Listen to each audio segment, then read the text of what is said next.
lalu lintas oleh pengguna jalan saat ini masih menjadi potret buram lalu lintas di Indonesia.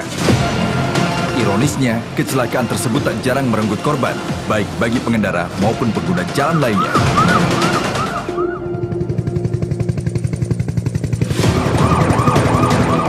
Spirit penegakan hukum bidang lalu lintas oleh polisi lalu lintas adalah jelas untuk memberikan kepastian hukum dalam membangun budaya tertib berlalu lintas di masyarakat.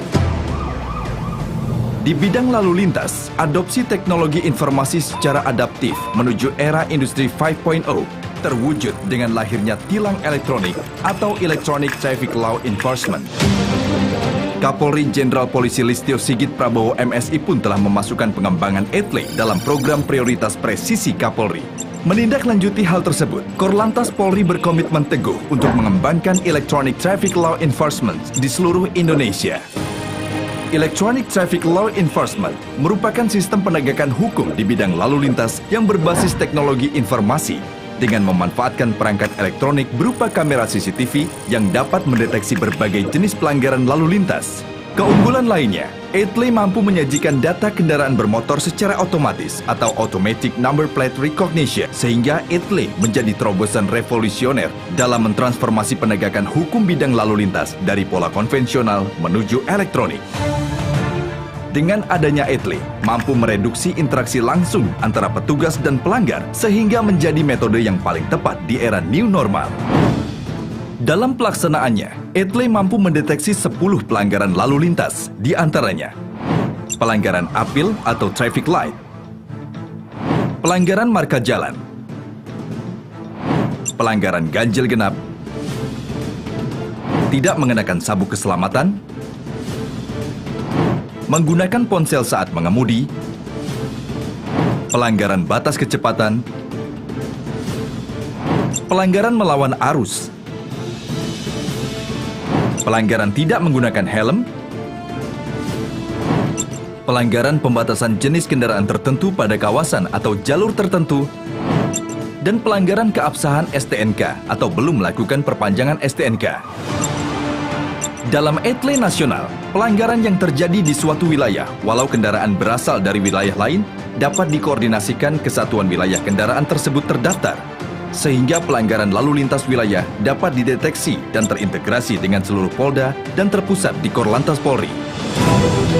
Output dari sistem ini adalah data berupa foto dan video hasil analisa prediktif pelanggaran yang akurat, serta mengedepankan transparansi dalam pembuktiannya berupa surat konfirmasi yang akan dikirimkan kepada pelanggar. Surat konfirmasi juga berisi barcode yang dapat dideteksi untuk melihat rekaman video pelanggaran. Hanya ada 2 tugas pelanggar. Pertama, mengisi surat konfirmasi pelanggaran. Yang kedua, pelanggar akan menerima SMS berupa kode pembayaran untuk membayar denda. Selain mendeteksi pelanggaran lalu lintas, sistem ETLE juga dapat menjadi pendukung bukti kasus kecelakaan dan tindak kriminalitas di jalan raya dengan menggunakan teknologi face recognition yang sudah ada di sistem ETLE. Seperti kasus tabrak lari yang terjadi di Bundaran HI antara pesepeda dan pengemudi mobil pada Sabtu 13 Maret 2021. ETLE awalnya telah dikembangkan mulai 1 November 2018 silam. Polda Metro Jaya ditunjuk menjadi pilot project pelaksanaan ETLE di wilayah Ibu Kota DKI Jakarta. ETLE akan diberlakukan secara nasional, diawali di 12 Polda, di antaranya Polda Metro Jaya, Polda Banten, Polda Jawa Barat, Polda Jawa Tengah, Polda Daerah Istimewa Yogyakarta, Polda Jawa Timur, Polda Sumatera Barat, Polda Lampung, Polda Jambi, Polda Riau, Polda Sulawesi Selatan, Polda Sulawesi Utara.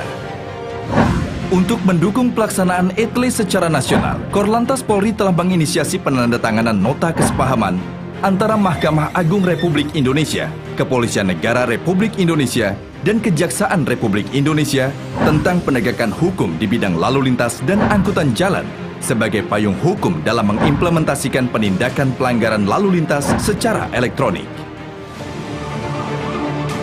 Electronic Traffic Law Enforcement juga menjadi bentuk pemolisian modern di bidang lalu lintas yang presisi, prediktif, responsibilitas, transparansi, berkeadilan dalam rangka e-policing pada fungsi lalu lintas menuju Indonesia Emas 2045.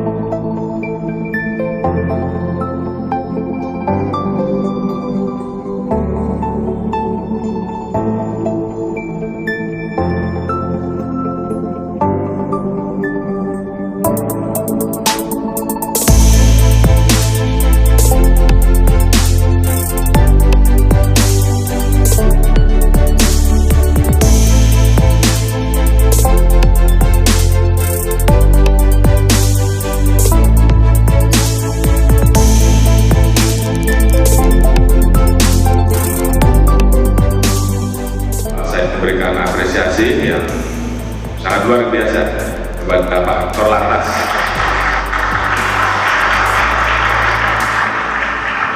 Dan seluruh jajaran Direktorat Lalu Lintas yang hari ini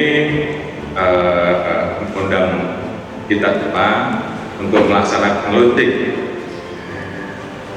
terkait dengan program EDLE yang tadinya hanya bersifat parsial, kemudian kita besarkan menjadi program yang bersifat nasional, dan hari ini kita akan launching bersama-sama di 12 provinsi ya.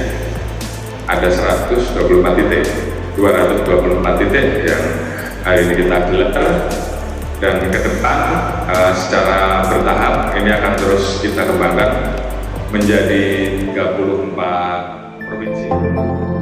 Hadirin, dengan mengucap Bismillahirrohmanirrohim, EDLE Nasional Presisi tahap pertama diresmikan dalam hitungan 3, 2, 1, silakan.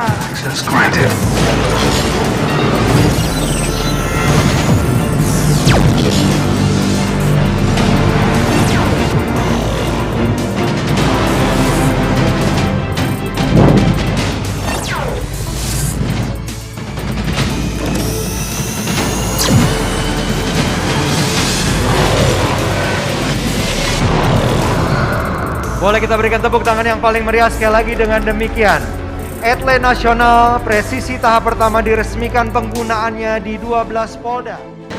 Sangat menarik sekali tadi apa kita sampaikan bersama berkaitan dengan EDLE Nasional ini. Mohon kiranya di Bapak Dirlantas, mohon izin Pak Dirlantas, dan juga mohon dukungan dari pemerintah daerah Bali bagaimana kita bisa mewujudkan EDLE Nasional ini di Provinsi Bali. Mengapa demikian? Karena sudah 12 Polda ya, sudah tahap pertama, kita berharap tahap kedua ini nanti adalah Polda Bali. Bagaimana, kalian setuju Pak ya? Ya, pertanyaan Pak. Karena apa? Nanti kita melihat beberapa kelebihan-kelebihan yang dimunculkan ketika tadi ada peragaan-peragaan ya. Bagaimana seorang membawa kendaraan walaupun tidak di stop, kalau yang bersangkutan melanggar itu akan terekam. Ya, terekam oleh alat digital yang benar-benar tercanggih sekali. Nah, ini kita harapkan, apalagi Bali adalah destinasi pariwisata kita jaga, tentu kita akan menjaga keamanannya, tentunya kita jaga keselamatannya, khususnya para pengguna jalan di jalan raya khususnya. Mohon dukungan Bapak sekalian dalam hal ini, dan tentu juga kita berharap apa menjadi arah bijak Bapak Kapolri dalam mewujudkan Polri yang presisi dalam 4 bidang transformasi, yaitu khususnya transformasi di bidang pelayanan publik. Ini juga sangat penting, dan khususnya lagi adalah penggunaan yang namanya digitalisasi di Polis 4.0. Semoga di Polda Bali segera terwujud. Mungkin nanti Pak Dirlantas segera direncanakan, segera koordinasi dengan instansi terkait, dengan stakeholder yang terkait untuk kita segera untuk mewujudkan hal ini. Saya dalam ini sebagai Kapolda Bali, Bapak Kapolda, merasa bangga karena beberapa satlantas di Polda Bali mendapatkan penghargaan dari Korlantas Polri. Di antaranya Satlantas Polresta Denpasar mendapatkan juara 1 dalam pendataan kecelakaan lalu lintas melalui aplikasi Integrated Road Safety Management System. Satlantas Polresta Banan mendapat juara 3 dalam lomba RSPA Road Safety Partnership Action 2020 kategori penggunaan handphone yang dapat mengganggu konsentrasi pengemudi. Satlantas Polres Karangasem mendapat penghargaan dalam kategori program penggunaan helm bagi seluruh pengguna sepeda motor. Satlantas Polres Denpasar sebagai juara 1 pendataan kecelakaan lalu lintas melalui aplikasi Integrated Road Safety Management System. Boleh tepuk tangannya Bapak dan Ibu. Sebagai juara 3 Lomba Road Safety Partnership Action tahun 2019 kategori tingkat Polres, dan penghargaan kategori penggunaan handphone yang dapat mengganggu konsentrasi pengemudi pada program kegiatan utama upaya penurunan kecelakaan dan korban kecelakaan laka lantas tahun 2020 diraih oleh Satlantas Polres Tabanan. Pada program kegiatan utama upaya penurunan kecelakaan dan korban kecelakaan lalu lintas dalam lomba Road Safety Partnership Action tahun 2020 diraih oleh Satlantas Polres Karangasem.